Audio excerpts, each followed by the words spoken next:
previsão de quando vão arrumar isso aí no site? Não sei quando vão arrumar isso daqui no site. Não sei. O TI, né, a equipe de TI já está sabendo, mas não sei, tá joia? Mas existe um jeito de burlar esse problema, né? Então, dá para a gente seguir. Acho que tem alguém entrando na sala que não é dessa sala. Já saiu. Aqui. Começar com a correção da prova.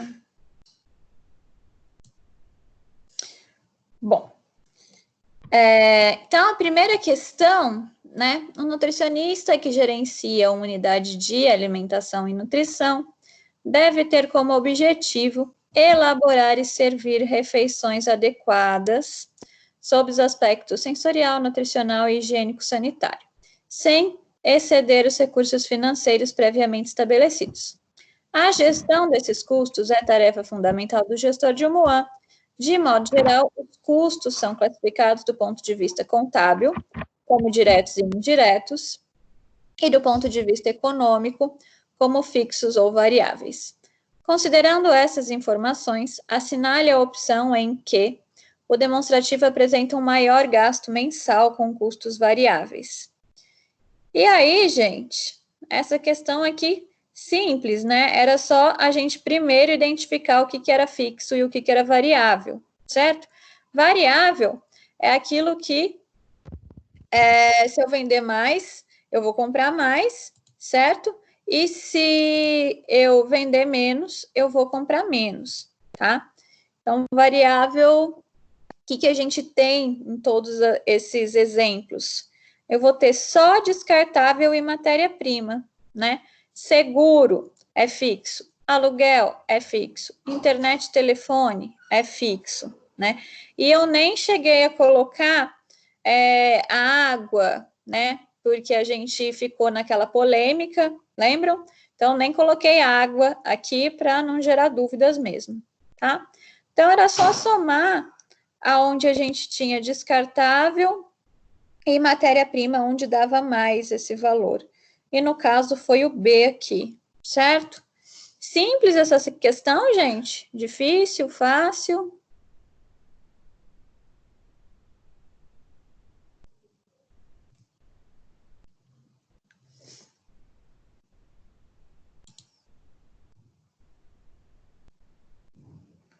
Ó, 95% acertou, tá? Só um aluno errou. O resto acertou essa questão, tá joia? Bom, vamos lá. A próxima.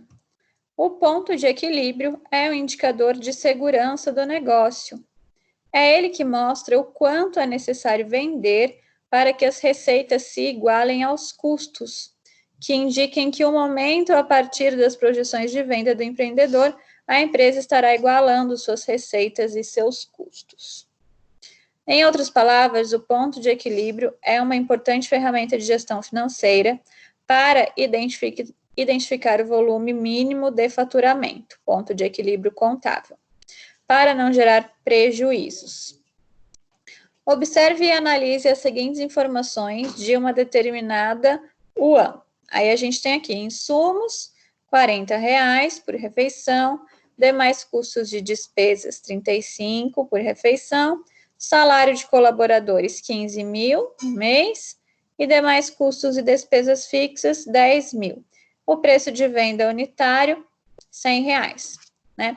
Essa questão até o Douglas chegou a questionar sobre ela, aí eu até fiz um adendo, né? Falei que insumos e demais custos de despesas variáveis era por unidade, né? E ele já replicou isso aí no grupo para vocês, tá joia? Mas daí como que a gente faz, como que a gente resolve essa questão então? Com base nas informações acima. O ponto de equilíbrio contábil, né? Como que a gente vai descobrir isso? Primeiro, então, a gente precisa saber a margem de contribuição, ok? Lembra que a margem de contribuição é o preço de venda menos todos os custos variáveis, certo? O preço de venda é 100. Professora, tem gente tentando entrar na sala e pedindo para você aceitar. Tem? Tem não, Douglas, ó. Tá vendo aqui no cantinho? A Cris. Ela tá entrando no link certo?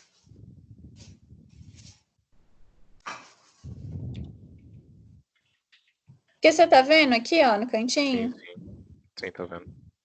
Tá aparecendo ela não.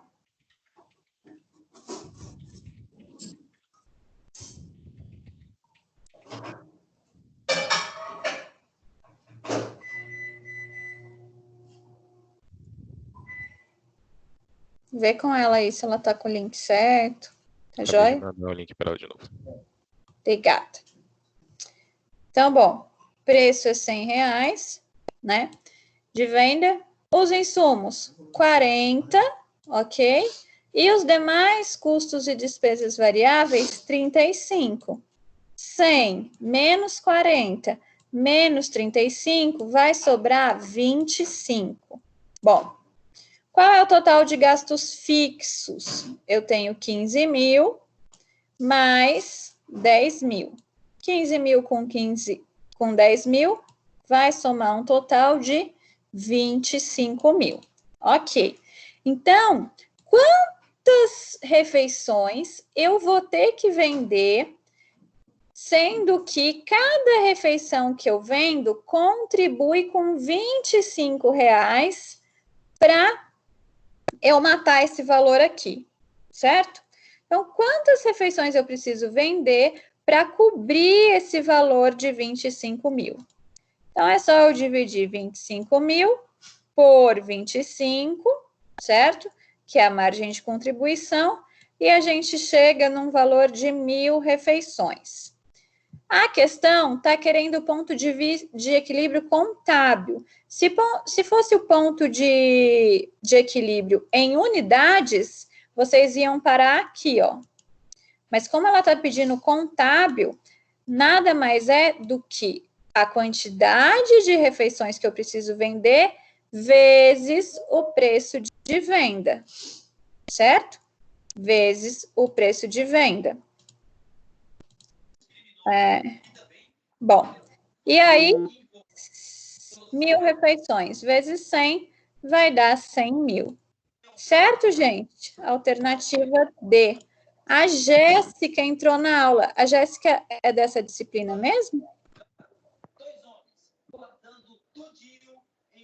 Oi, Jéssica, você é de gestão de UAM ou você está querendo educação alimentar e nutricional?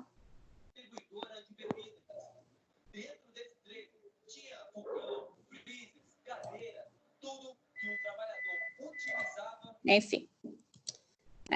Jéssica não me ouviu, mas então, bom, essa questão aqui, ó, 55% acertou, tá? Não foi todo mundo que acertou essa, ok? Mas mais do que a metade acertou. Mas essa questão a gente tinha feito, inclusive, em sala de aula, tá? A gente fez um exemplo desse, então, acho que a gente fez com pastel. Não sei se vocês lembram. Ok? Professor, então, uma coisa que me confundiu é que quando a gente fez o pastel, o insumo e os custos variáveis já estavam juntos, não estavam assim separados. Então eu demorei um pouco para compreender a questão.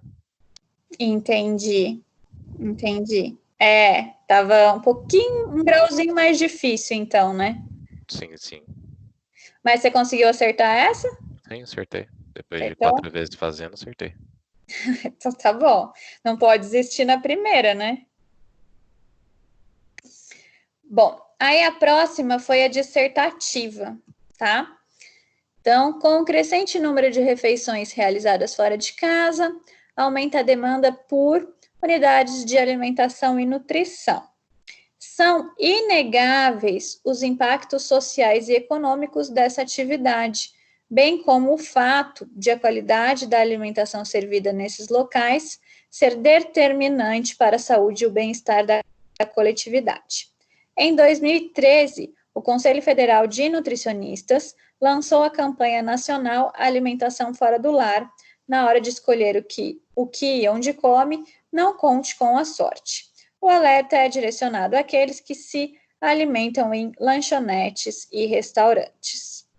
Aí, gente, o texto é só para ambientar vocês sobre o que quer dizer a questão, tá? Aí a gente chega na questão. Considerando o texto, relacione a gestão de recursos humanos à qualidade da alimentação ofertada nas UAMs. Aí, qual que era o gabarito dessa questão? A gestão de recursos humanos pode contribuir para a promoção da saúde dos usuários e qualidade da alimentação ofertada nas UAMs. Pode-se mencionar a necessidade do estabelecimento de critérios específicos, incluindo recrutamento, seleção, dimensionamento de trabalhadores, bem como promoção da formação continuada da equipe. O nutricionista, juntamente com a equipe, contribui para soluções criativas para dinamizar o negócio, reduzir custos e desperdícios. Vale salientar ainda que a perspectiva de discutir a saúde do trabalhador de UAM, valorizando-a como agente promotor da saúde, condição essencial para que o mesmo possa contribuir para a promoção da saúde e coletividade. Gente, quem falou 4 coisinhas dessa, pelo menos, tá? Dessas que eu grifei como, né, destaque, ganhou nota cheia nessa questão, tá? Deixa eu pegar aqui algum exemplo de alguém que ganhou nota cheia nessa questão.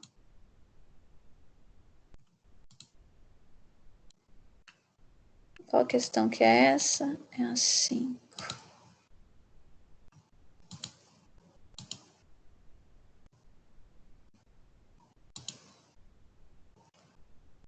Então, ó, esse primeiro aqui já ganhou nota cheia. São ações relacionadas ao planejamento alimentar, são estratégias que visam a promoção da saúde e a prevenção de doenças crônicas.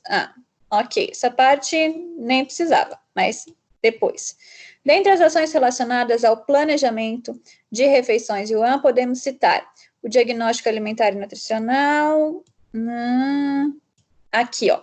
Planejamento de compras, elaboração do cardápio, utilização de indicadores, né? Falou de resto em gestão, índice de sobras, estabelecimento de controles, então, higiênicos sanitários, controle financeiro, tá? Então, falou de 4 coisas, pelo menos, que a gente vem vindo falar nas aulas. Precisava disso para ter a resposta cheia, tá? Vamos ver um outro aqui que também acertou 100%, que gabaritou a questão. É importante ter em uma UAM uma equipe técnico específica, com formação específica e experiência, a fim de garantir que os processos de produção sejam seguidos adequadamente. É importante realizar treinamentos constantes, desenvolvimento da equipe para evitar vícios ou comportamentos inadequados, ok? Estabelecimento de comunicação e hierarquia, tá? Muitas vezes a falta de comunicação e liderança gera prejuízos, ok? Processos claros. Então, ó, nessa questão eu até coloquei ótimo, tá? Tá muito boa aqui, tá? Então, bastante gente acertou, tá? Alguns acertaram metade da questão, esse outro acertou inteiro também, estava bem boa a resposta. A qualidade de uma alimentação de uma UAM não depende só de vários fatores, como controle adequado do estoque, até a compra, conferência, cuidado com a textura, qualidade do alimento, treinamento, boa gestão de RH, recrutamento e seleção, ok? Cada funcionário deve ter seu respectivo cargo, experiência. Então, precisava comentar sobre essas coisas que a gente estava vendo em sala de aula, tá? Ok, vamos para a próxima. 7, tá? Essa 7 aqui a gente fez também em sala de aula, acho que a gente corrigiu até nas últimas aulas, né? Só mudava os valores, mas a gente fez uma bem parecida. Para uma boa gestão das matérias-primas, é fundamental que o nutricionista conheça o fluxo de compras da UAM, de forma a evitar erros de previsão, gastos indevidos e alterações de cardápio. Observe as informações da UAM. Feijão, prazo de entrega de emergência, 2 dias. Prazo de entrega normal, 4 dias. Consumo médio diário, 15 dias. Periodicidade do pedido, 7 dias. Coloquei todas as fórmulas aqui, apesar de vocês terem a chance, né, de fazer essa pesquisa, mas já coloquei aqui para facilitar mesmo, tá? Então, para calcular o estoque mínimo, precisa colocar a primeira equação, né? Estoque mínimo é o prazo de reposição de emergência vezes o consumo médio diário. O prazo de reposição de emergência é 2, certo? Né? Ó, 2 dias. E o consumo médio diário, 15 dias, ok? Então, só multiplicar 2 vezes 15, deu 30. Esse é o estoque mínimo. Estoque médio, eu faço o consumo médio do período dividido por 2 mais o estoque mínimo. Quanto que é o consumo médio do período, certo? Se eu não compro de 7 em 7 dias, ok? Por dia, eu não consumo 15 quilos. Então, durante esses 7 dias, quanto que eu vou consumir? 7 vezes 15, tá? Então, 7 vezes 15 dividido por 2, mais 30, vai dar 82,5 quilos, ok? Que é o valor total do estoque médio. E o estoque máximo, eu preciso do consumo médio do período, mais o estoque mínimo, né? O consumo médio do período, então, é 7 vezes 15, a mesma coisa que a gente fez aqui, certo? Mais 30. Então, o resultado dessa continha aqui vai dar 135. Certo, gente? Simples isso? Fácil, difícil?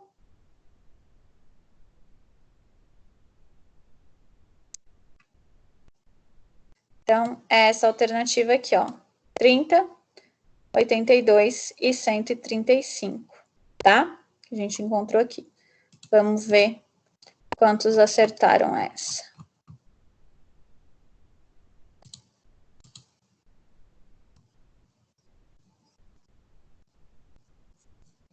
Todos acertaram, tá? Ninguém errou. Então, acho que vocês acharam fácil.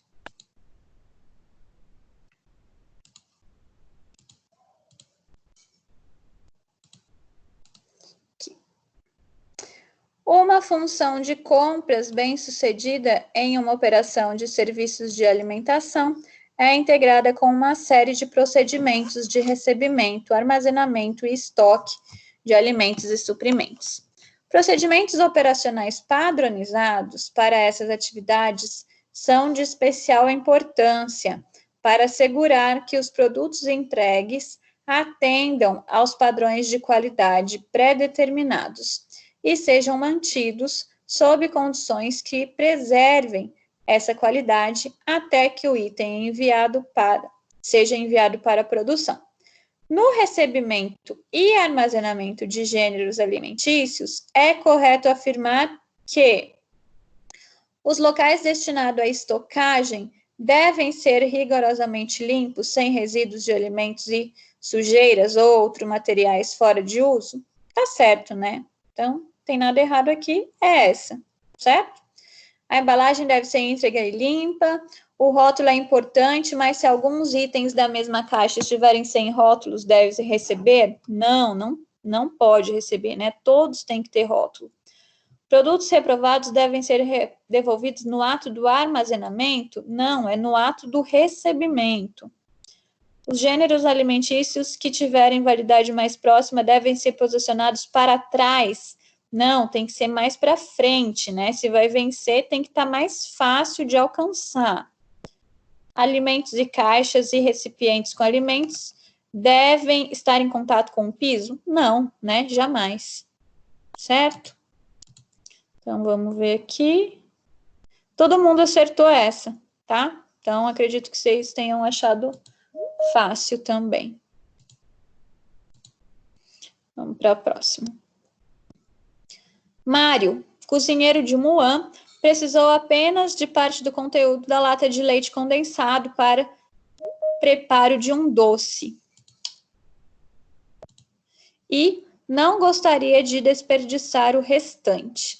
Ele questiona, então, a nutricionista sobre a conduta a ser tomada.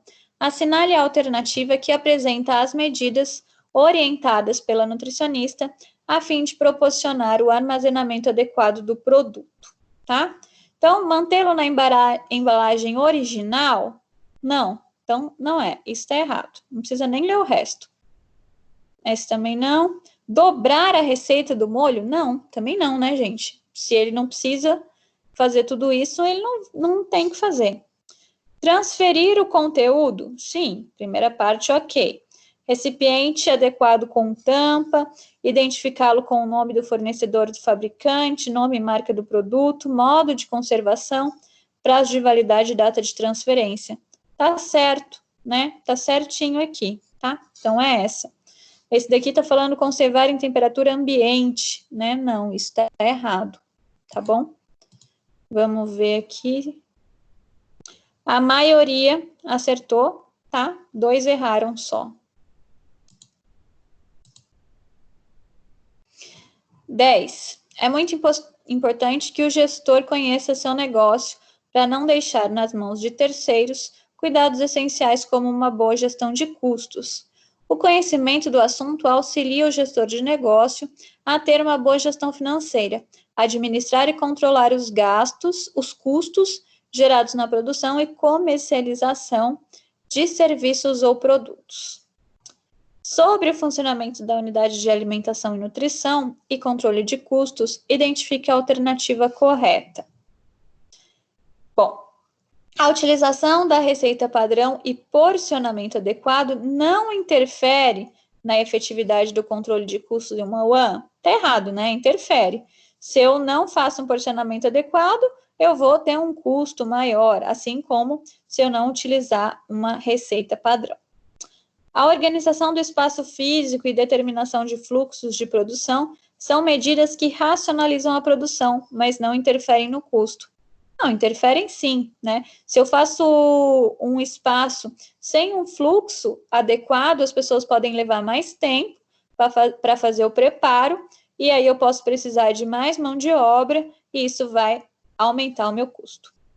Rotatividade de mão de obra reduz custo da UAN com prejuízo na qualidade. Então, não, né? A rotatividade de mão de obra aumenta o custo e não reduz. A política de compras de uma empresa não influencia os custos em uma UAN. Também está errado, né, gente? Lembra que a gente já conversou que se eu comprar mais, eu posso economizar mais, certo? Então, essa aqui está errada.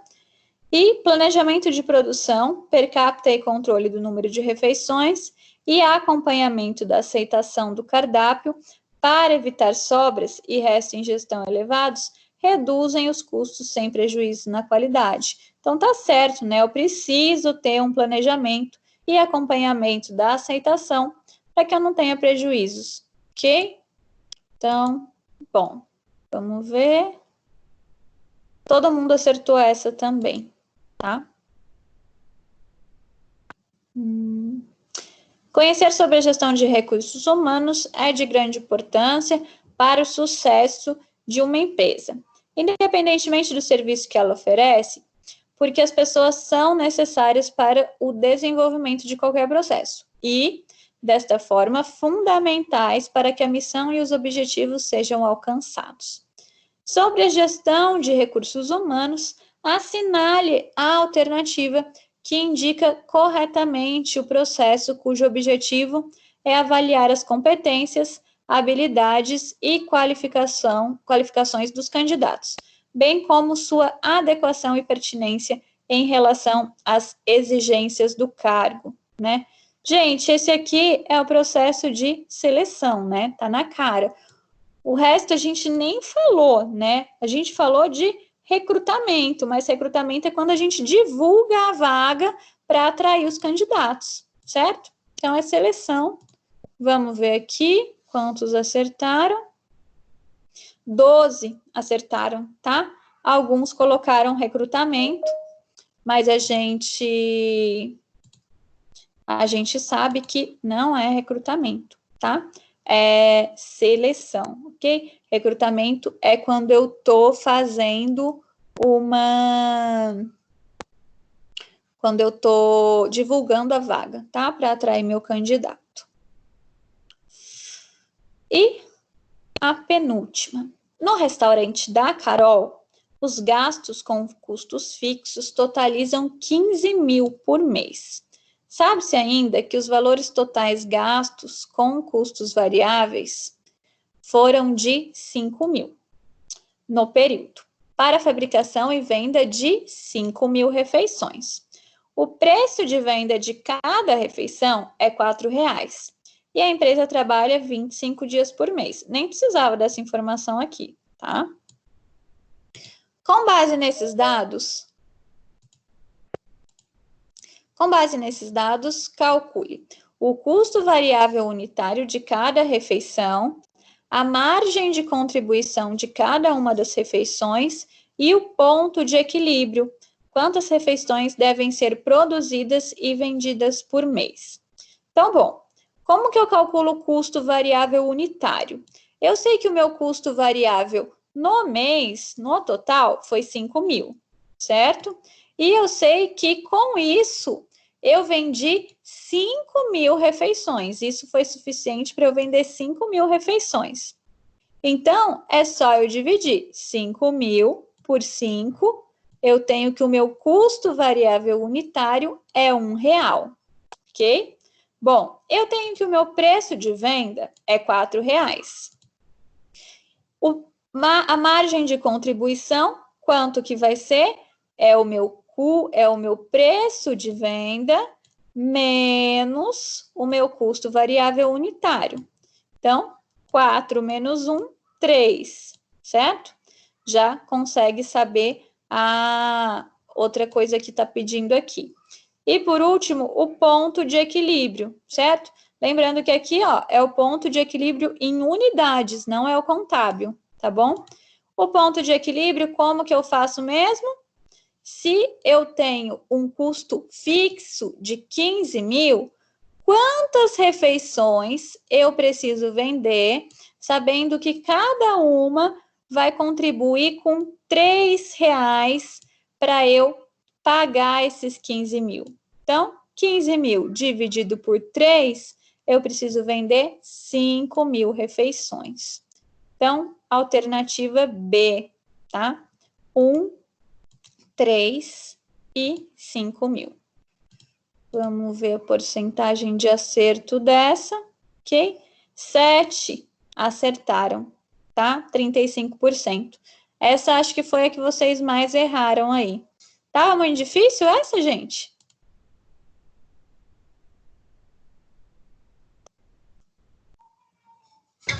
Carol, eu não achei difícil. Eu, inclusive, acertei, mas o negócio do 25 dias por mês confundiu.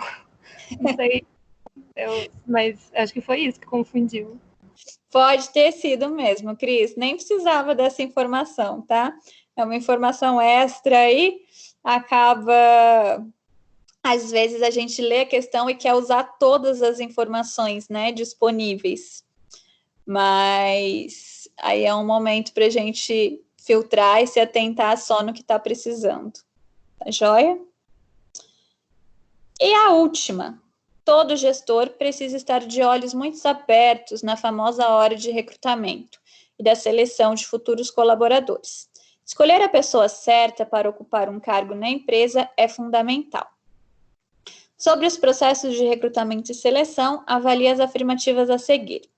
O recrutamento interno reduz a fidelidade dos funcionários ao oferecer a oportunidade a estranhos, né? Não, né, gente? Então, essa daqui é ao contrário, né? O recrutamento interno, ele oferece oportunidades para os funcionários, não para estranhos. O recrutamento externo motiva e encoraja o desenvolvimento dos atuais funcionários? Não, é o interno, né, que encoraja os funcionários. Independentemente do tipo de processo escolhido, interno ou externo, a descrição de cargo é sempre necessária para nortear ações que possibilitam a avaliação do perfil dos candidatos? Sim, né? Eu preciso ter a descrição do cargo para eu saber quem que eu vou selecionar, que jeito que eu vou selecionar, enfim. A alta rotatividade de pessoas é um aspecto negativo às organizações, uma vez que interfere nos custos com recrutamento, seleção e treinamento. Sim, né? Se eu tenho uma alta rotatividade, eu vou acabar tendo que treinar mais vezes, fazer mais recrutamentos e seleções e gastar mais. Então, é a 3 e a 4 que estava certa. Vamos ver aqui se vocês acertaram. Só um errou, tá? Então, vocês foram muito bem. A média da turma, ó, foi praticamente 800. Então, acredito que vocês não tenham tido muita dificuldade para fazer essa prova, não. Né? Vocês tiraram 800. E foi uma prova, eu fiz com muito amor e carinho, tá? Bem balanceada. Então, não quis dificultar, mas também não quis facilitar. O que eu cobraria se fosse uma prova em sala de aula, tá? Seria bem parecida. Ok? Então, o que a gente vai agora para o conteúdo de hoje? Gente, quero mostrar para vocês uma tabela. Na aula passada a gente falou bastante sobre indicadores, né? Aí eu estava procurando material para fazer a aula de vocês e achei essa tabela. É bem legal. Tem vários exemplos de indicadores.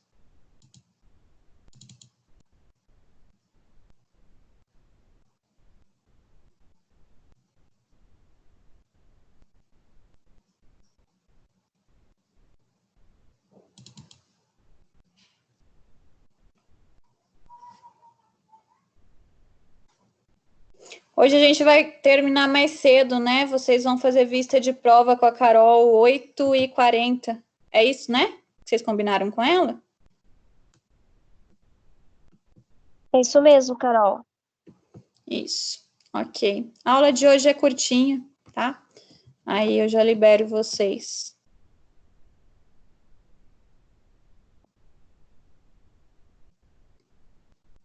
A tabela do Excel não tá querendo abrir. Bom, quando abrir eu mostro para vocês. Ok?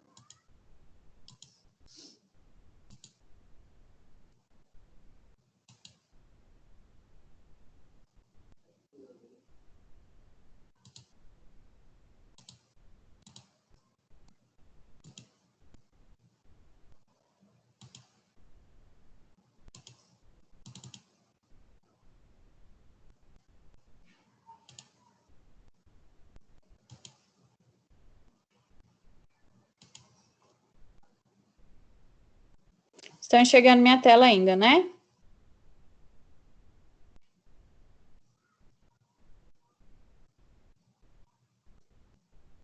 Bom, se não estiverem vendo, me avisem, por favor, tá? Hoje, então, a gente chega na seção 2, ok? Da unidade 3, que é a avaliação dos processos em uma unidade de alimentação e nutrição, certo? O objetivo da aula de hoje: conhecer os processos que precisam ser avaliados durante todas as etapas de produção de refeições, entender a necessidade de formalização dos processos que envolvem a produção de refeições e conhecer a importância da pesquisa de satisfação do cliente. Então, bom, antes da gente começar, eu queria perguntar para vocês, o que são processos? Para que a gente precisa ter processos definidos? E para que a gente precisa avaliar os processos, gente? Carol, esse é slide 7? Aula 8. Ah, é 8? Tá bom, obrigada. Nada.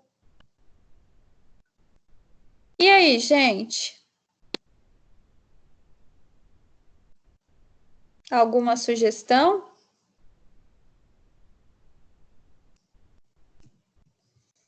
Não? Nossa, vocês estão muito falantes.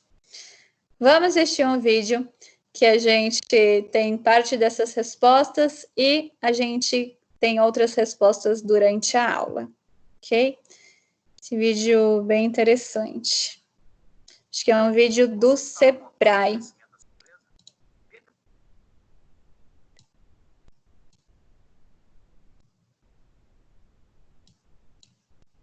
Descobrir comigo como a gestão de processos pode ajudar a alavancar os resultados de sua empresa de forma sólida, controlada e lucrativa. Vem comigo, logo após a vinheta.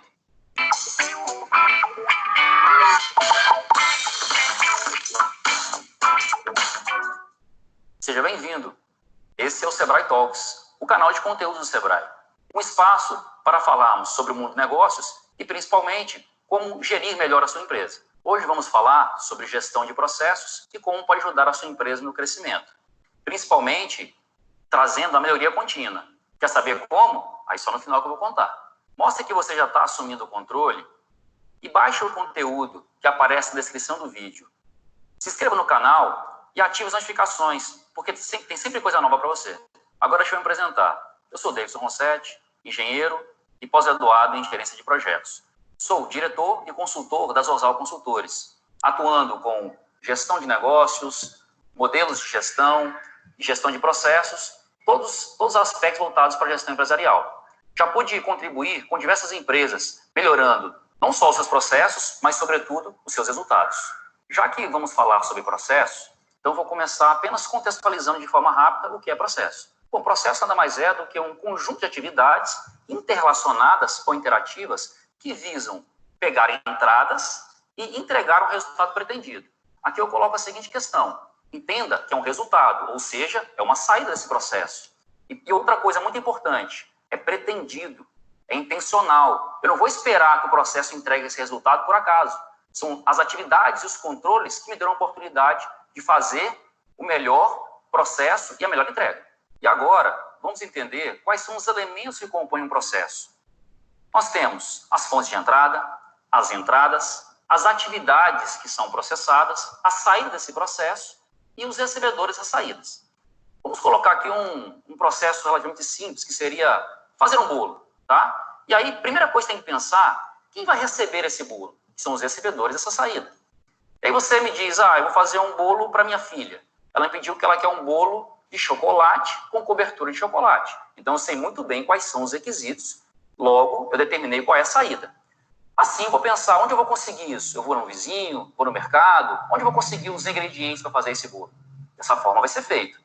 E assim, eu vou pegar todos os ingredientes, vou lá fazer a massa, vou preparar isso tudo, colocar para assar no tempo necessário. Isso tudo, de certa forma, é um processo onde eu quero entregar um bolo de chocolate com recheio de chocolate.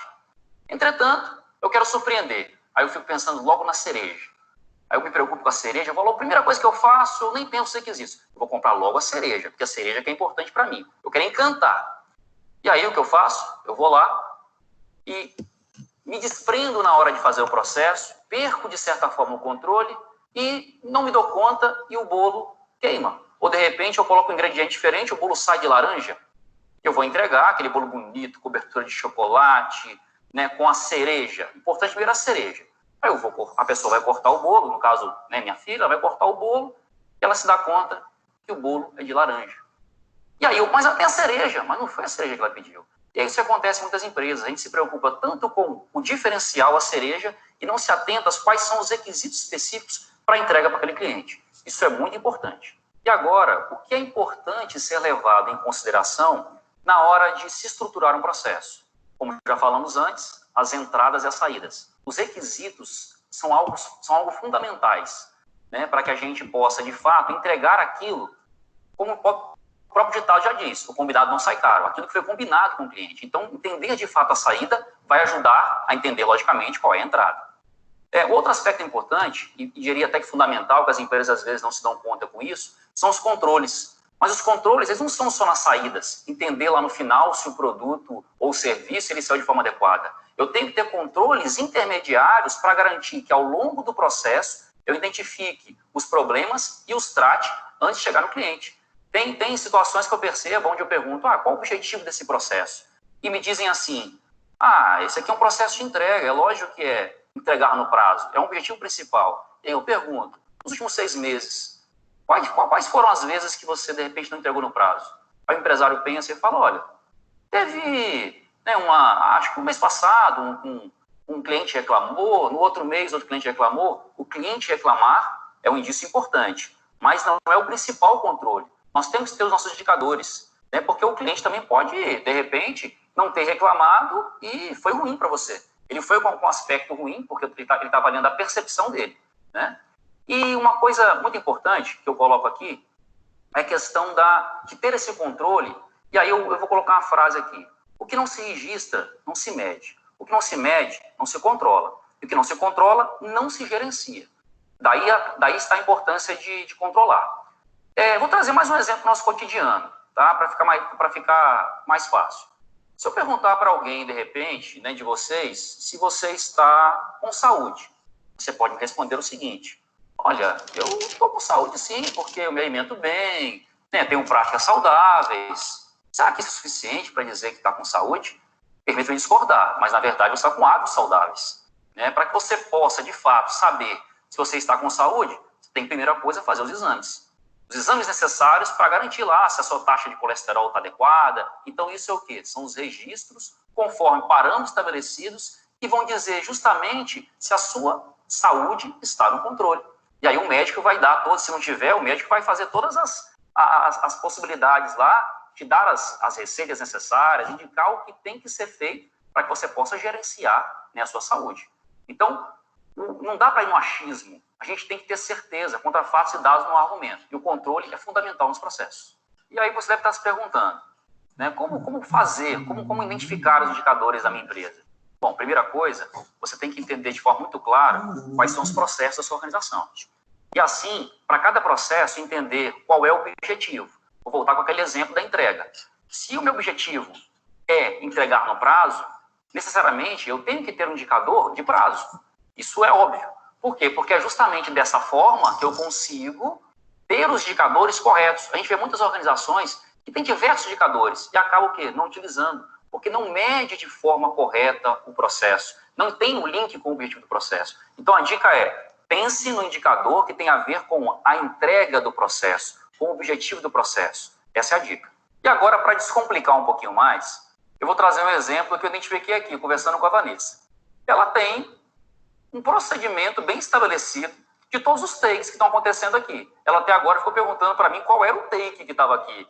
Eu não estava conseguindo entender, mas ela entende bem. Ela e a pessoa que vai depois editar o vídeo, preparar o vídeo, com simplesmente a forma como ela estruturou, vou dizer, procedimento. E aí que eu vou mais uma coisa que eu vou colocar aqui. As pessoas têm, quando falam em procedimento, já fala engessou. Não é para engessar, é para facilitar. Mesmo que ela não está, o assistente dela, ela consegue, com isso aqui, a pessoa editar todo o vídeo depois, porque ela criou um procedimento de forma muito clara de comunicação dentro do processo dela. Isso que é fundamental. São controles simples e adequados. Nada de inventar roda. E aí, você já está pensando, né, quais são os indicadores para a sua empresa? Lembre-se, primeiro pense no objetivo e depois nos indicadores que vão entregar esses objetivos dos processos.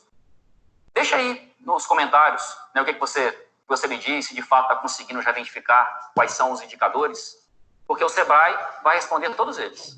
Outro aspecto importante na hora de estruturar o processo é identificar quais são os recursos necessários para que eu possa entregar o resultado pretendido. No caso, por exemplo, da Vanessa, ela tem o caderno dela, que é um recurso importante para dentro do processo dela, e principalmente o método que foi criado. Então, é de fundamental importância não só pensar em todos os recursos, tanto em infraestrutura quanto pessoas.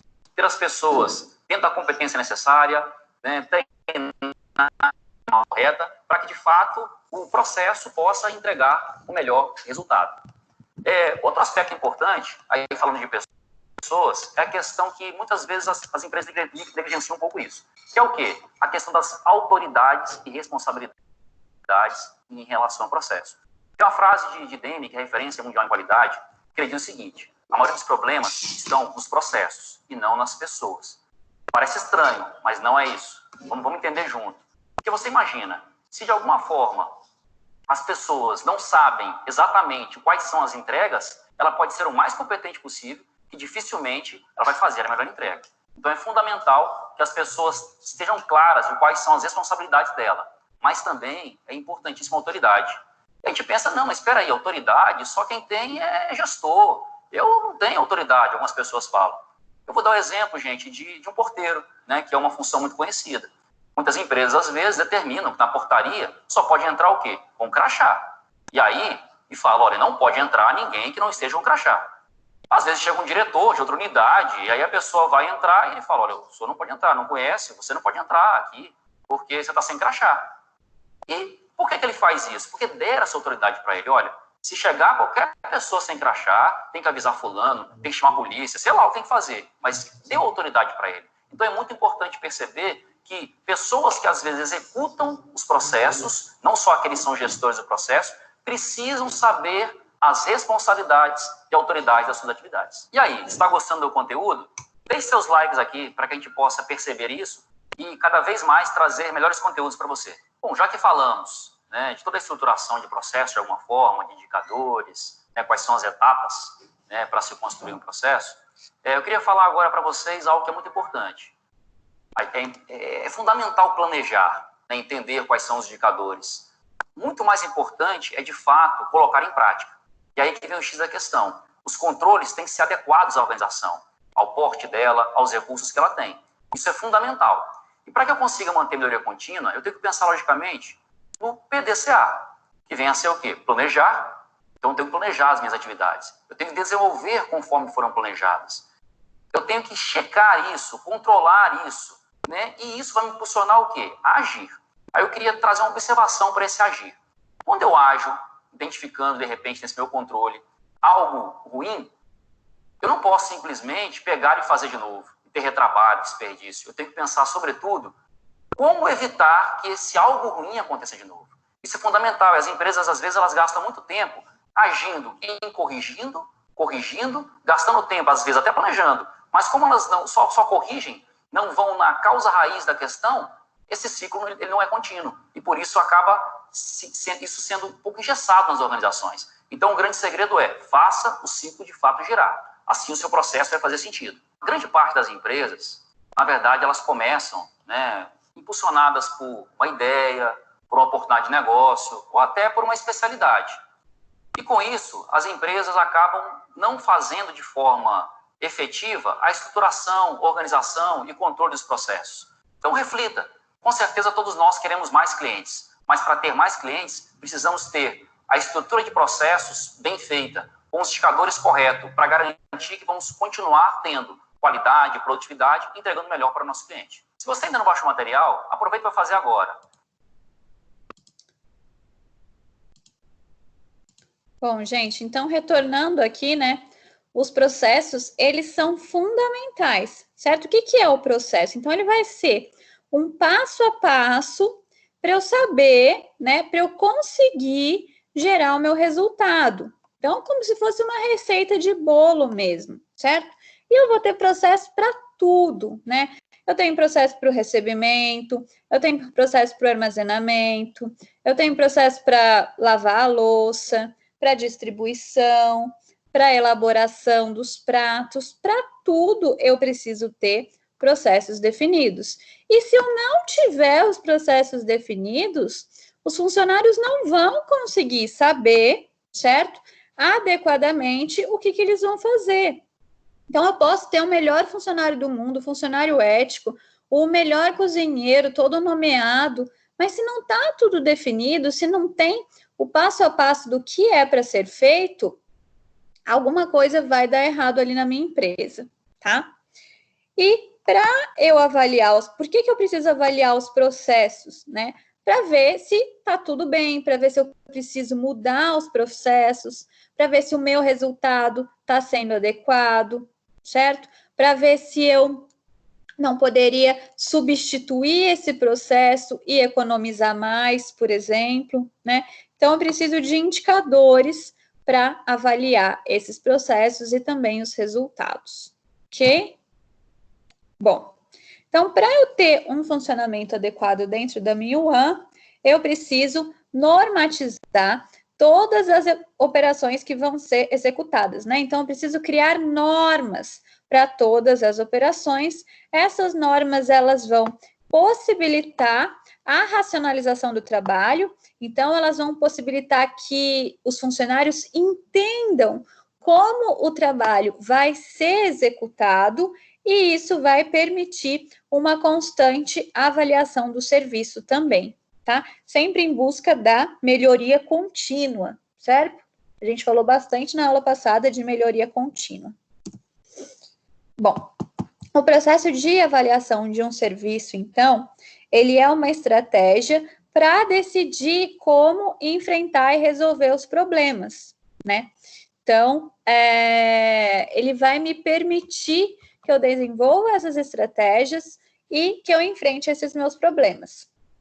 Além disso, né, um processo, ele também vai ser útil para a tomada de decisões e isso vai servir para direcionar ou para redirecionar a execução das ações e atividades. É o que o consultor lá do vídeo falou, né? Então, eu preciso pensar em todo o ciclo, certo? Porque se em algum momento do ciclo alguma coisa está dando errado, não adianta só eu corrigir isso que está acontecendo, eu tenho que corrigir lá no início para que isso não ocorra novamente com outros clientes, certo? Então, eu preciso ter esses processos muito bem definidos e agir no momento certo para eu melhorar continuamente dentro do meu restaurante. Bom, então, cada processo de trabalho, ele vai ter as práticas específicas dele, ok? E ele precisa ser avaliado de acordo com essa especificidade, né? E ele, então, vai promover um desempenho de excelência, tá? Cada processo vai ser para uma coisa. Eu vou ter um processo de recebimento, eu vou ter um processo de cocção, eu vou ter um processo de elaboração de cardápio, cada um vai ser específico, certo? E eu preciso avaliar de acordo com o objetivo desse processo. Bom, a forma e periodicidade de avaliação de cada processo vai depender do tipo do meu restaurante, né?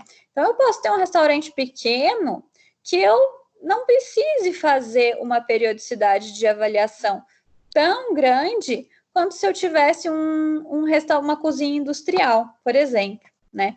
Então, a gente tem diferenças na periodicidade e também na forma de avaliação, dependendo do tipo de restaurante que eu tô querendo avaliar, tá? E isso, né, essa forma e essa periodicidade, quem vai definir vai ser o gestor da UAM, no caso, o nutricionista, ok? Eu trouxe aqui um exemplo, né, de formulário de processo para avaliar recebimento, ok? Então, aqui, ó, tenho todos os itens e esse formulário está avaliando se o item está conforme, não conforme ou se não foi observado, ok? Então, bom, no recebimento, as condições de higiene do veículo, né? Tá conforme. Então, quem recebeu foi lá e verificou se o veículo estava limpinho, estava tudo direitinho. Condições de higiene do entregador. Então, quem fez esse recebimento, né, também, seja o almoxarife, ou até mesmo o nutricionista, o técnico de nutrição, enfim, quem fez essa atividade, também observou as condições de higiene do entregador e analisou, avaliou que estava ok. medição da temperatura dos produtos resfriados e congelados. Ele também fez isso e viu que estava tudo certo. Verificação e avaliação da integridade e higiene das embalagens, né? Então, também estava tudo certo. A conferência das notas fiscais com as mercadorias também estava tudo certo. Já a avaliação sensorial dos produtos, não foi feita, não observado. Então, realizou aqui, não foi realizada pelo colaborador, ele deixou de fazer isso. Verificação da data de validade, foi feita, conforme. Realização de testes físico-químicos, não foi feito, tá? Então, gente, o que isso indica pra gente, né? O nutricionista vai ver isso, né, e vai falar, bom, se não foi feito nesse momento, a gente tem que fazer imediatamente. A gente tem que ir lá fazer essa avaliação sensorial dos produtos para ver se esse produto está adequado mesmo e para eu tomar alguma medida o mais rápido possível, né? Já pensou se não é feita essa avaliação sensorial, esse produto vai para a panela, serve o cliente e o produto estava estragado e aí o cliente vai ter algum problema? Então, eu percebi que isso não foi feito, eu tenho que tomar uma atitude imediatamente, tá? E eu também tenho que pensar lá no início, bom, não foi feito, né? Então, eu preciso treinar esse funcionário novamente para que ele não deixe de fazer isso. Eu preciso explicar a importância para ele fazer essa atividade, certo? Então, esse formulário de avaliação serve aí para eu tentar corrigir no ato, né? Que eu encontro esse problema, ok? Então, bom, o processo de avaliação, ele vai me permitir estabelecer ações corretivas. Essas ações corretivas podem ser de curto, médio ou longo prazo para cumprir as ações, né? Então, aqui eu dei um exemplo de uma ação de curto prazo, certo? Então, imediatamente, alguém vai lá fazer a análise sensorial. E também de médio e longo prazo. Então, eu preciso fazer um treinamento, né? Reciclar esses meus funcionários, um treinamento de reciclagem, para eles lembrarem a importância dessa atividade, ok? Essa é uma ação corretiva de médio e longo prazo, por exemplo, ok? Pessoal, qualquer dúvida, vocês me interrompam aí, tá? Bom, dentro de uma One, existem alguns grupos de processos, tá? Então, a gente pode dividir em processos antes da produção de refeições, em processos durante a produção e distribuição de refeições e processos após a produção e distribuição das refeições.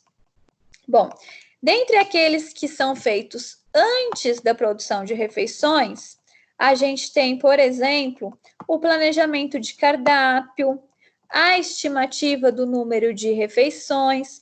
Todos esses, eles precisam de um prazo maior para ser feito, né? Precisa de um estudo, né? Para eu fazer a estimativa do número de refeições, para eu planejar o cardápio, eu preciso entender o que o meu cliente gosta, certo? Eu preciso entender qual que é a safra que eu tenho, né? Então, tudo isso eu preciso de um prazo maior. Outras que vão ser realizadas com maior frequência é a previsão de compras, né? Toda semana eu estou fazendo compras, às vezes todo dia, certo? A solicitação... Ih, tá aqui na frente, estou conseguindo enxergar que tá aqui embaixo. Peraí.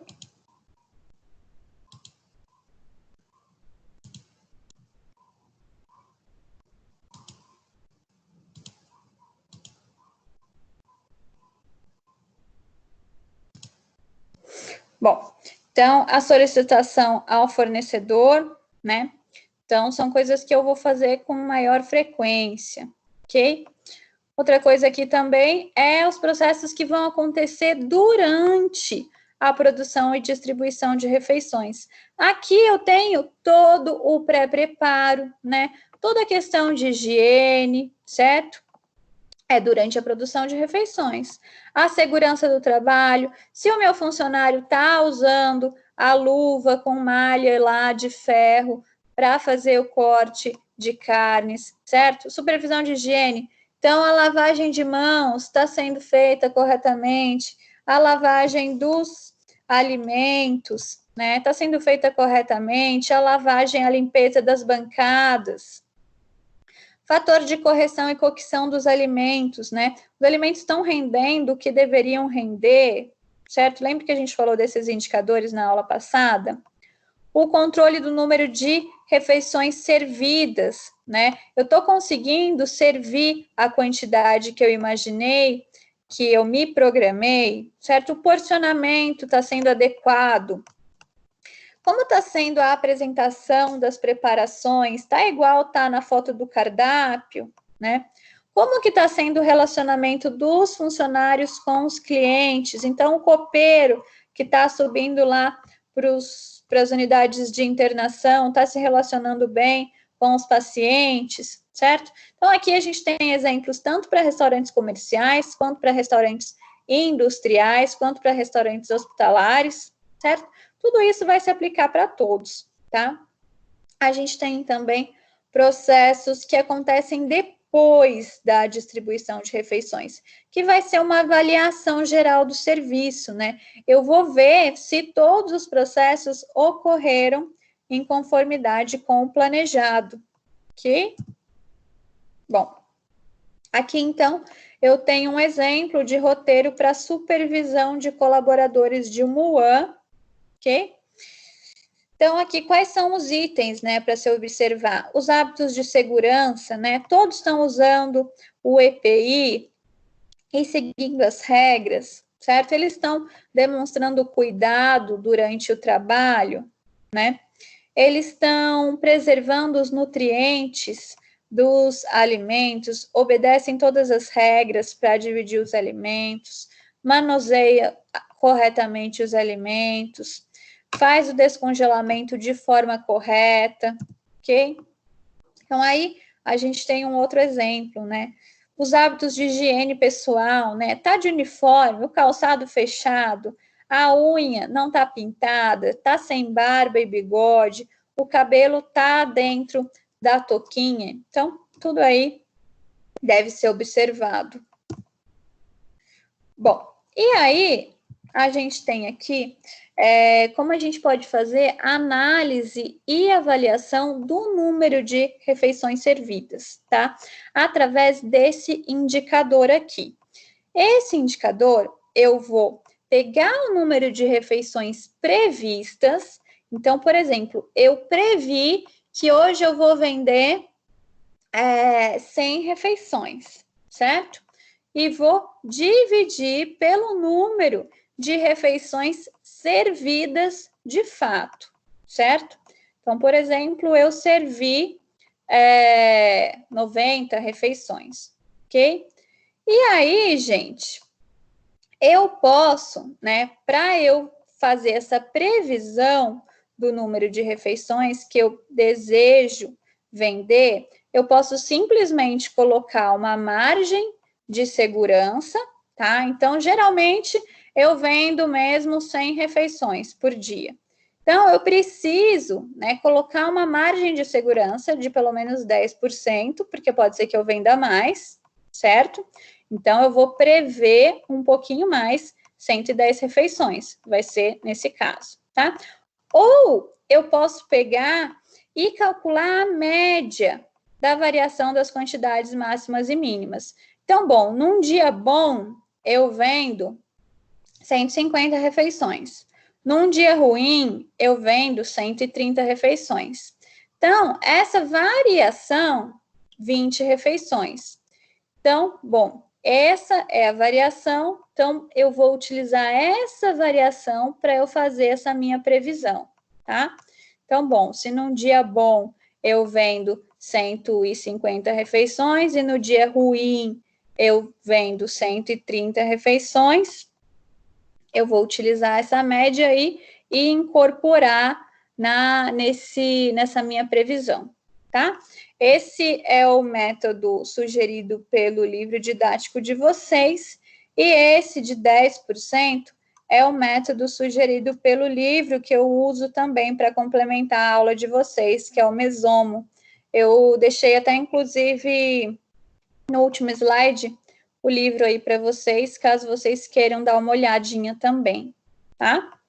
E aí, gente, o resultado ideal para esse indicador aqui vai ser próximo de 1. Se esse indicador for maior do que 1, né, muito maior do que 1, quer dizer que foi servido um número de refeições menor do que o esperado, certo? E se esse número for menor do que 1, quer dizer que é ao contrário, né? Se for menor do que 1, quer dizer que foi servido um número de refeições maior do que o esperado, o que também não é o ideal, né? Porque daí eu posso ter problemas dentro da minha cozinha, tá? Então, é bom que eu sempre faça uma previsão corretinha para eu acabar não tendo imprevistos dentro da minha cozinha. Então, se eu tenho, por exemplo, né, um número muito maior do que 1, eu preciso reavaliar as metas, as políticas, né, e o atendimento, ou até mesmo o valor cobrado pelo serviço, certo? Porque é ideal que seja bem próximo de 1. Bom, aqui a gente tem um outro... Carol, diga. Eu não entendi isso que você explicou. Por exemplo, você deu o exemplo 150 dividido por 130. Tipo, eu vendo num dia bom 150, num dia ruim 130. Não, vou pegar aqui a minha lousinha e vou dar um exemplo para você. Peraí.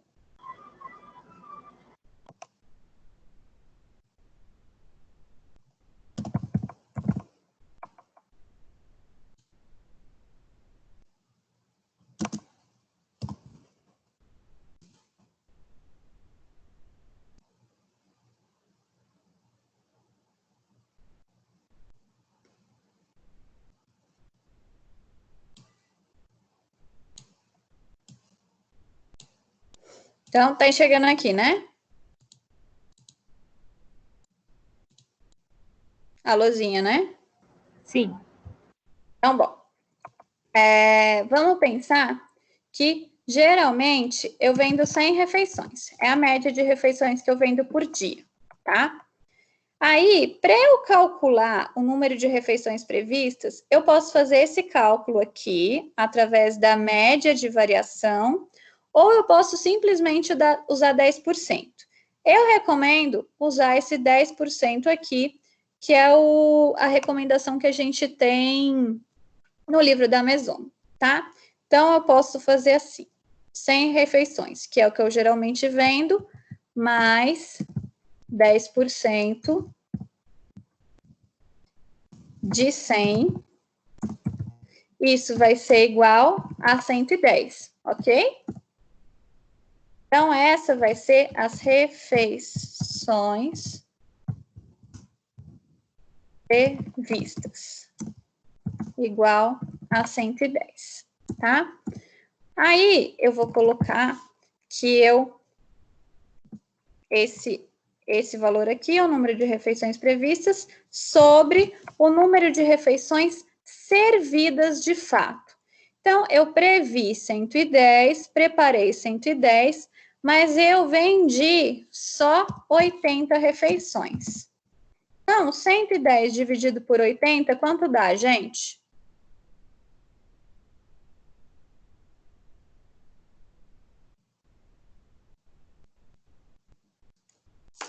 Alguém tá fazendo aí?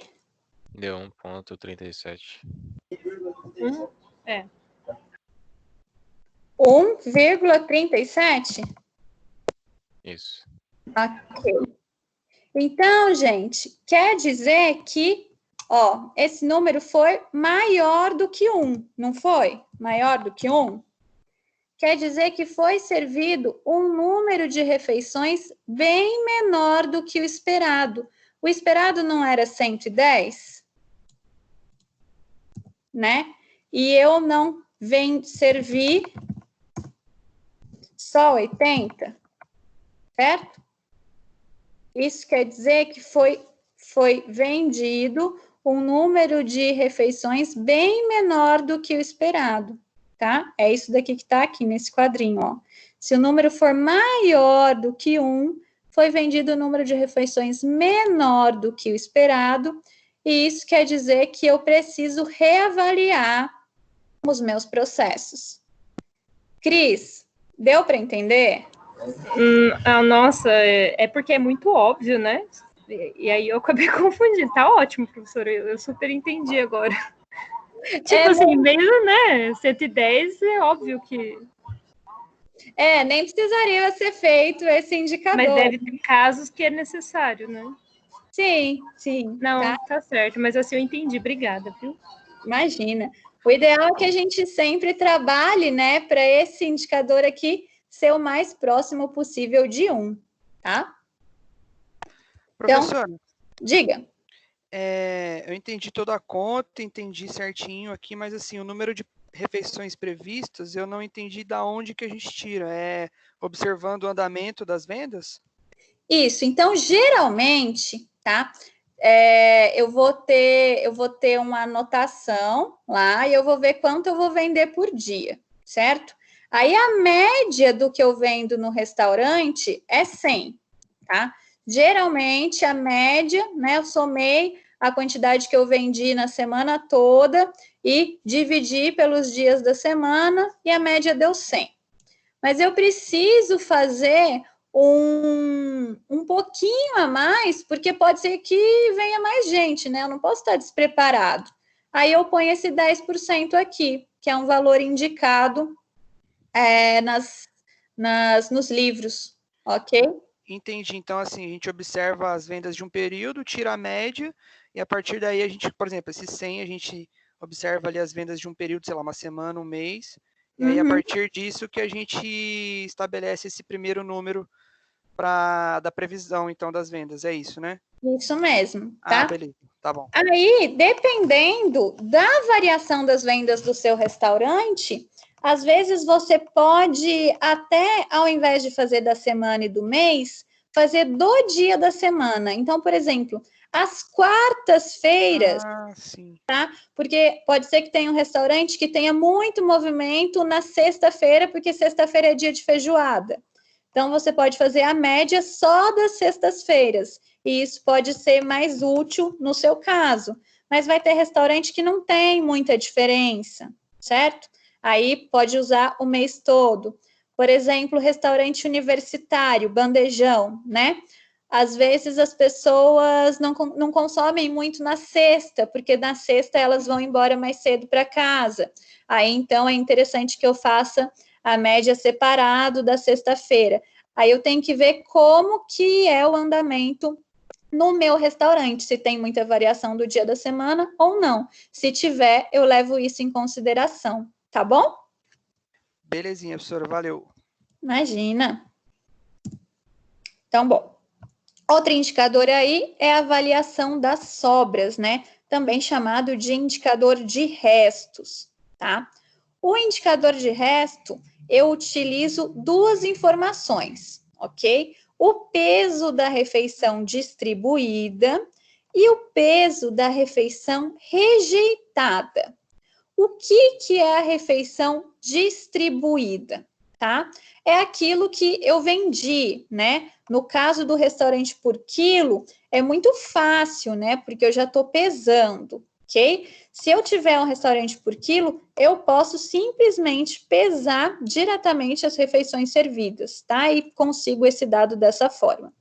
Agora, se eu estiver falando de uma fábrica, fica complicado eu pesar o de todo mundo, né? Então, eu posso pegar uma amostra, tá? Então, eu pego, por exemplo, 10% daquelas pessoas ali e faço uma amostra, porque senão vai dar muito trabalho aí eu pesar o de todo mundo, tá? Mas, enfim, uma dessas duas formas eu posso fazer, tá bom? E outra coisa importante, né, é o peso da refeição rejeitada. Lembrando, gente, que a refeição rejeitada é a quantidade distribuída menos a quantidade não consumida. É aquilo que sobrou no prato, tá? Da pessoa, ou que sobrou na bandeja. Mas precisa ser retirado tudo aquilo que a pessoa realmente não ia comer. A pessoa não ia comer o guardanapo, né, que ela deixou ali no prato amassado. A pessoa não ia comer a casca de banana, que ela deixou ali no prato também. Ela também não ia comer o osso do frango, certo? Então, isso não é refeição rejeitada, né? Isso não tem como comer o osso e o guardanapo e a casca de banana, certo? Então, eu preciso tirar essas coisas antes de pesar o resto. Deu para entender?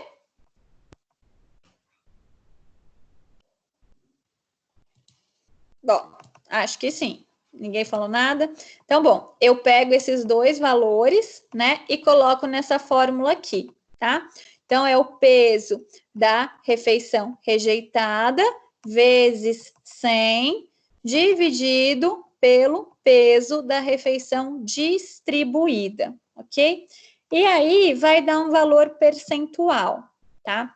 Se esse valor for maior do que 10%, para coletividades sadias, o que são coletividades sadias?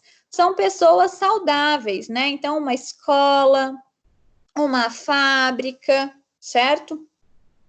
Quer dizer que está inadequado se está maior do que 10%. Então, eu preciso adequar o meu cardápio. Ou quer dizer que o meu cardápio não está bom, não está agradando, ou quer dizer que quem está distribuindo, né, tem fábricas que não é o próprio funcionário que vai se servir, né, o funcionário da fábrica. Tem a pessoa que está distribuindo para ele. Então, pode ser que esteja colocando muito para essa pessoa, ou pode ser que os próprios pessoas que estão se servindo com o olho maior que a barriga. Já ouviram falar isso? A pessoa pega demais, né? Porque acha que vai aguentar e depois não aguenta, ou então pega demais porque acha que está gostoso, mas não está gostoso, então eu preciso ver o cardápio porque que não está gostoso, certo? Então, se tiver mais do que 10% para esse tipo de pessoas, eu preciso fazer uma revisão. Isso não está certo, não está adequado. Agora, se eu estiver analisando coletividades enfermas, que é, por exemplo, um asilo ou hospitais, aí a gente já é comum ter um resto maior, né? Porque as pessoas não estão muito dispostas e elas acabam deixando mais dos alimentos. Então, aí eu tenho uma taxa maior que eu posso deixar acontecer. Mas se tiver maior do que 20%, aí é um problema também, tá? Não posso deixar o resultado dessa fórmula ficar maior do que 20%, quer dizer que eu tenho que fazer alguma adequação no cardápio, alguma adequação dentro da minha empresa, ou porcionamento mais correto. Certo, gente? Bom, uma coisa importante, então, para continuar nesses assuntos de processos, é formalizar esses processos, né?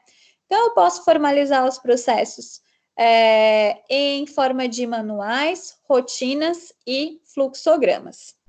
É importante que o processo ele esteja documentado de forma clara, que as pessoas que vão utilizar esse processo consigam fazer essa observação, consigam entender o que é para elas fazerem pelos processos, eles têm que estar muito simples de entender, e eles precisam também ser divulgados amplamente, tá, para todos os colaboradores.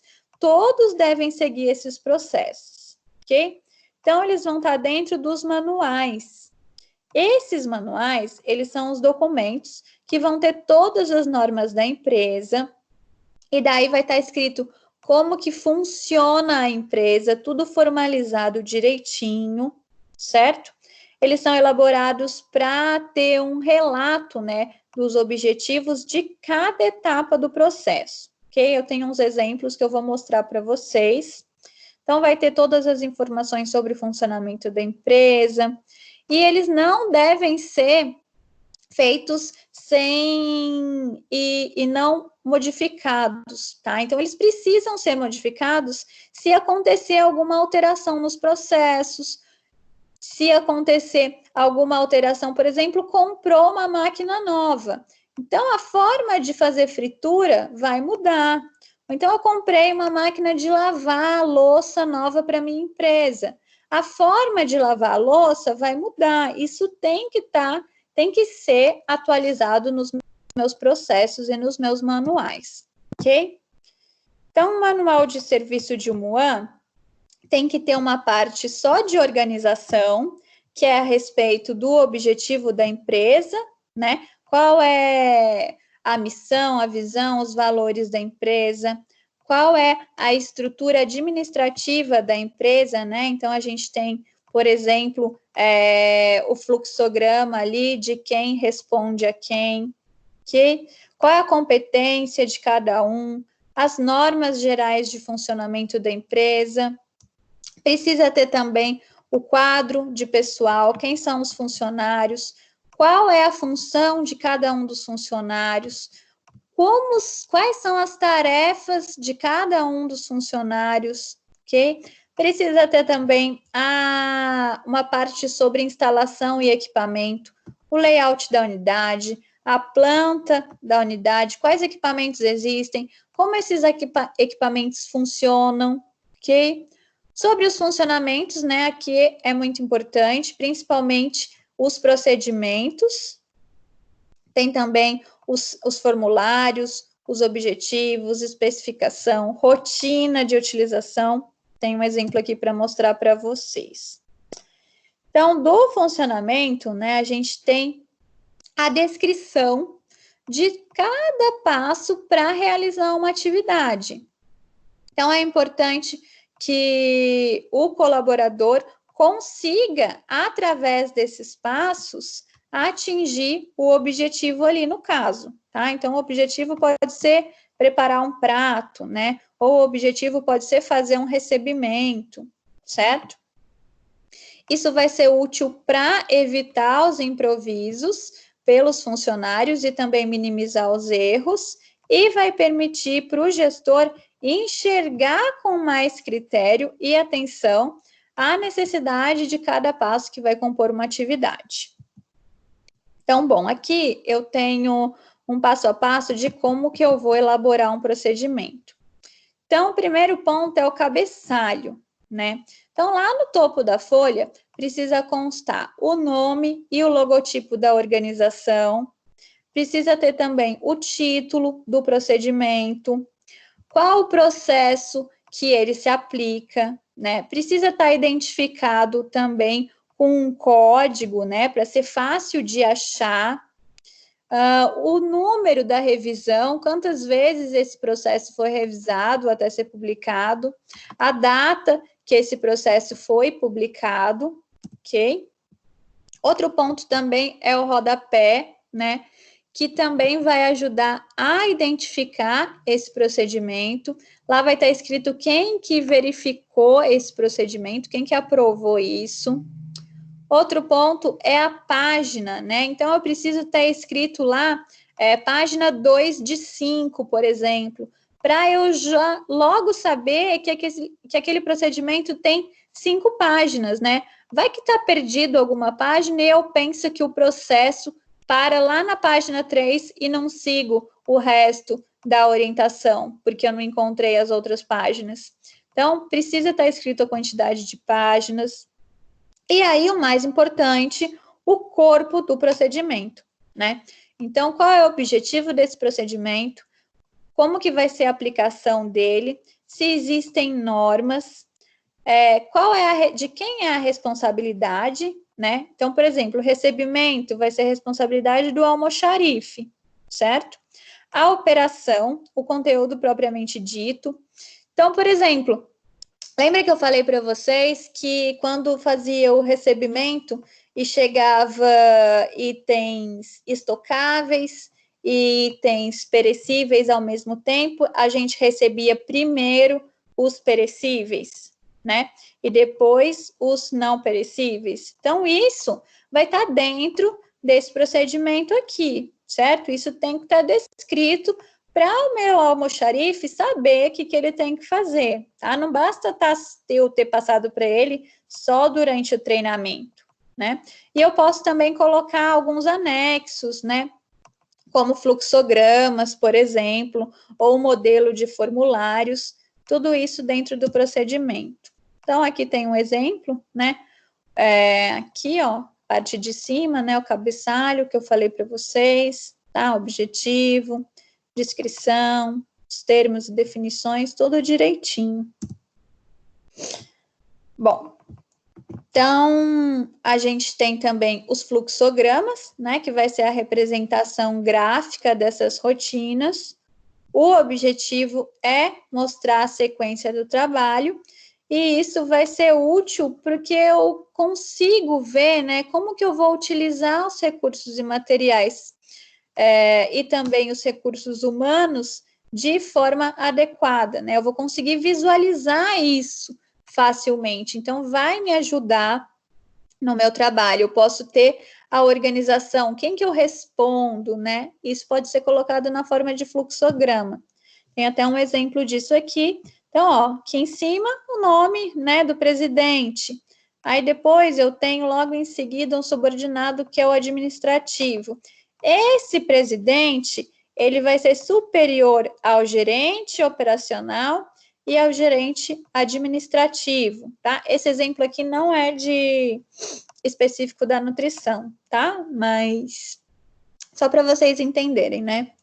O gerente administrativo vai ser responsável pelo auxiliar administrativo e o gerente operacional vai ser responsável pelo mecânico, balconista, estoquista, certo? Então, ali para nutrição, né, vai ter o nutricionista-chefe, aí depois vai ter o nutricionista de área, vai ter o cozinheiro, e inferior a ele, o auxiliar de cozinha, ok? Então, é um modelo aí de organograma. Aqui, então, a gente tem um modelo de atendimento ao cliente, né? Então, desde a hora que o cliente chega na empresa, né, até a hora que ele vai embora, tudo que precisa ser feito, né? E esse exemplo, eu peguei de quando eu trabalhava no Sebrae, é de uma oficina mecânica, mas todos podem ser aplicados para a área da nutrição também, tá? Basta aí ter um pouquinho de criatividade e entender como que é feito o trabalho dentro de um UAN, tá? Aqui da entrega, né? Esse manual, gente, é bem legal. Eu peguei aqui para mostrar para vocês um manual de procedimentos bem completinho da empresa, de uma empresa. Então, olha só, a gente tem a introdução, como que a empresa, né, qual é a história da empresa, certo? Aí tem também, ó, missão, visão, valores da empresa, né? Qual é o objetivo da empresa existir? Ok? Então, aqui todos os valores. Tem informações pessoais sobre o registro de ponto, sobre o uniforme e crachá, sobre o uso do refeitório, sobre o uso dos armários, sobre o vale transporte, sobre a jornada de trabalho, sobre o patrimônio da empresa, os equipamentos eletrônicos, o consumo de bebidas alcoólicas e drogas. Fala até sobre diversidade. Bem interessante, gente. Então, isso é só um exemplo, né, para vocês. Aí aqui, ó, né, o manual do colaborador, a apresentação pessoal. Então, aqui é uma empresa de comércio, então ela não vai ter um manual tão completo, né, como teria uma UAN. mas só para vocês verem como tem muita coisa para ter, né? Esse manual aqui, ó, tem 24 páginas, tá? E a Edmula vai ter muito mais, né? Porque a gente tem muito mais detalhe, certo? A gente entraria agora em parte de pesquisa de satisfação. Não sei se dá tempo de terminar. Acho que dá. Acho que dá. 5 minutos. Bom. Então, para a pesquisa de satisfação, né, o cliente, ele vai ser o indivíduo, né, que a gente está prestando serviço para ele, certo? No caso, esse serviço é as refeições. Então, a gente está ofertando as refeições para esse cliente. Então, a gente tem que entender sobre a satisfação do cliente. A satisfação do cliente diz muito sobre o trabalho da UAM, tá? Então, é importante a gente fazer uma observação importante disso. O cliente vai ser um importante indicador da qualidade, certo? Então, eu posso fazer uma pesquisa de satisfação, né? Avaliar a satisfação do meu cliente, registrando as respostas por meio de questionário, de entrevista, ok? Eu posso também fazer por forma de QR Code, né, um formulário digital. Eu posso incentivar meu cliente a preencher o TripAdvisor. Tudo isso eu estou coletando a informação da satisfação dele. E depois eu vou elaborar um relatório estatístico, né? Então, eu vou analisar todas essas respostas e vou colocar em prática as ações de adequação sugeridas, né? Então, isso vai ser uma oportunidade de eu estabelecer novos padrões, de eu melhorar e de eu visar a melhoria contínua dentro da minha empresa. Aqui eu tenho um exemplo, né, de pesquisa de satisfação, ok?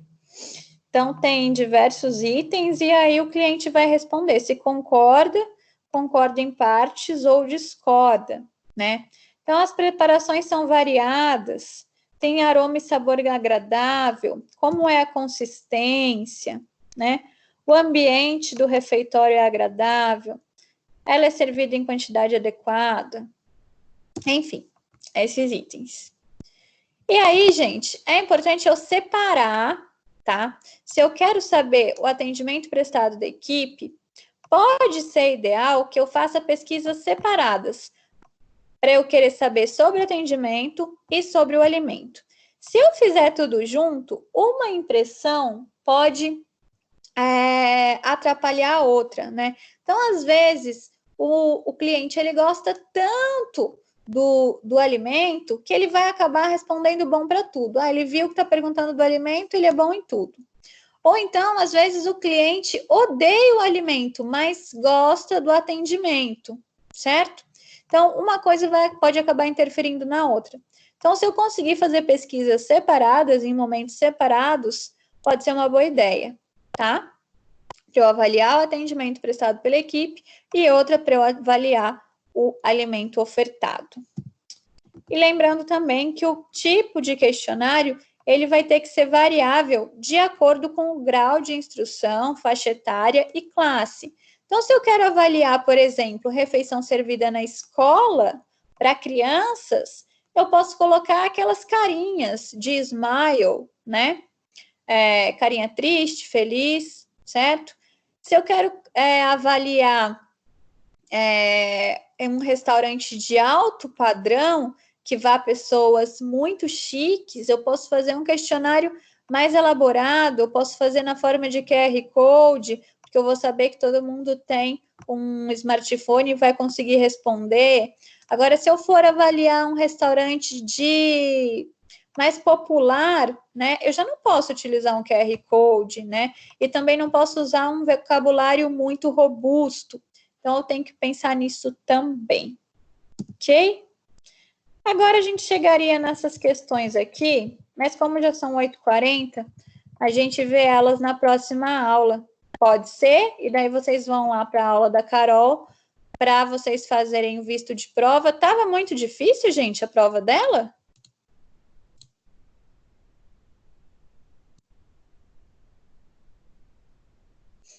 Vocês estão aí? Oi, Carol. É a Cíntia aqui. Eu achei um pouquinho confusa a prova dela. Eu tive algumas dificuldades, sim. Mas vocês foram mais ou menos bem? Eu fui mais ou menos. Não fui tão bem como eu achei que tinha ido, não. Ok. Os demais, não sei, mas eu tive um pouquinho de dificuldade. Ok. Ela... Pode falar, Dani. Não, eu concordo um pouco com a Cíntia. Eu achei a prova dela... Eu fui mais ou menos também. Mas eu senti dificuldade e achei algumas coisas mal elaboradas. A gente teve que corrigir 3 questões que ela pediu na hora. Então, eu achei que foi complicadinha também. Ok. Essas provas foram feitas... Foi mais corrido, né, esse semestre. A gente não sabia se ia dar, se ia voltar para aula, enfim. E acabou que eu nem passei, nem fiz revisão, tá, dessa prova. Então, geralmente eu reviso a prova de todos os professores. Mas essa eu acabei nem fazendo. Mas, enfim, ela falou que vai conversar com vocês e vai dar uma oportunidade aí, né, de correção da prova. E vocês vão fazer uma atividade em cima dessa correção e vão recuperar parte da pontuação. E aí, acho que vocês entraram num acordo desse jeito. Ela me passou por cima e eu falei que tudo bem. É isso, né? Acredito que ela vai passar hoje, então, pra gente. Eu falei com ela pelo WhatsApp, ela falou que era até importante dar esse feedback para ela, que eu também não tinha sido a única que tinha feito o comentário e que ela comentou comigo no particular que ia ter uma possibilidade de aumentar a nota, uma atividade. Ela falou assim. Mas acredito que ela vai explicar melhor agora. É isso mesmo. Ela comentou por cima comigo, acho que é isso. Bom, gente, podem ir para a sala dela, então. Tá joia? E Tá aí bom, a gente Carol. se vê semana que vem. Tá joia? Carol, Diga. eu fiquei perdida numa coisa. O que é a aula 7, o slide 7? Porque eu não fiz nada dessa unidade 3, sessão 1. Aí tem um slide 7, eu abri e a gente não teve essa aula, teve? Teve, foi antes da prova. Não, se for pra internet vai ficar não entra pela aula. Foi? Essa aula, Cris, foi antes da prova. Foi no dia que eu fiz a revisão. Eu dei... Não, mentira. A revisão foi antes ainda. Deixa eu abrir o calendário aqui. Lembra uma vez que ela pediu aqui? Deve ter vídeo dela, então, no seu canal. Tem vídeo. Ah, eu vou procurar. Nossa, eu simplesmente ignorei esse. No dia 9, Cris, eu dei revisão para vocês. No dia 16, eu dei essa aula, tá? Porque a gente já tinha dado revisão, e aí eu não ia dar outra revisão, então no dia 16 eu dei essa aula, já comecei a unidade 3, mesmo antes da prova. Ah, tá bom, vou dar uma olhadinha então. Tá bom? Mas tem o link lá do vídeo também. Já postei. Então, agora o segundo para a prova 2 é a unidade 3, sessão 2. Essa aula de hoje, 8. Não, toda a unidade 3 vai cair, tá? Porque aquela aula não caiu na primeira prova, não. Ah, tá. Foi dada antes, mas não caiu. Tá certo, então. Tá bom? Obrigada. Imagina. Acho que tá aqui no AVA. Deixa eu ver. O link do vídeo.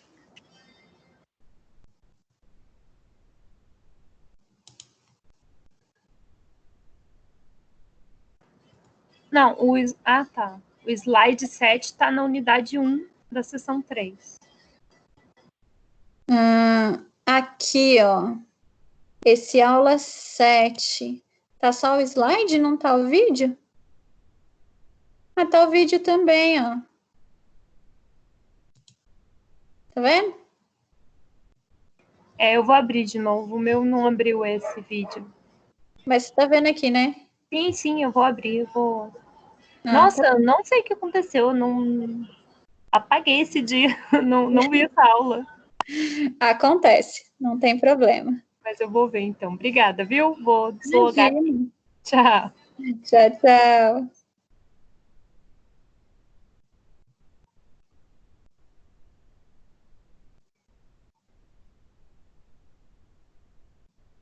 Tchau, gente.